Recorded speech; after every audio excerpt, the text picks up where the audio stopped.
déjà un petit peu préparé, soulagée d'être passée aussi, d'avoir témoigné, d'avoir pu dire ce que j'avais à dire, d'avoir été entendue, j'espère.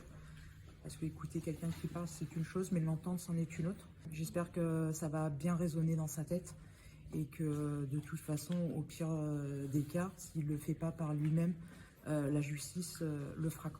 Je vais encore prendre un petit peu de temps. Je vais continuer quand même à me reconstruire parce que bon, je m'efforce, je le fais quand même, quoi, hein. Moi, il faut que je continue à avancer, en fait, hein. Il faut que je continue le combat. Ça sera vraiment fini le jour où la justice aura donné sa sentence. Je lui ai quand même demandé quel était le protocole qu'il avait suivi miraculeusement, qui avait fait que il n'était plus du tout, il n'avait plus de sentiment en fait pédophile, puisqu'il nous a quand même expliqué que il n'avait plus aucun sentiment, hein, qu'il pensait plus du tout aux enfants, que dans sa cellule tout était terminé, qu'il avait retrouvé un équilibre de pensée tout à fait sain.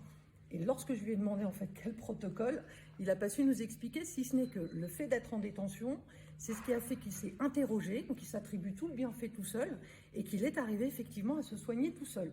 Alors permettez-moi quand même d'émettre quelques doutes, c'est ce qui fait qu'il s'est engagé devant tout le monde à suivre le protocole de castration chimique, qu'il le fasse de façon très spontanée, immédiate, et on verra si de ce fait, toutes les excuses qu'il peut apporter aux victimes, tout ce qu'il a pu nous dire, et notamment à Céline, parce que c'est Céline qui m'intéresse aujourd'hui, on verra s'il est sincère.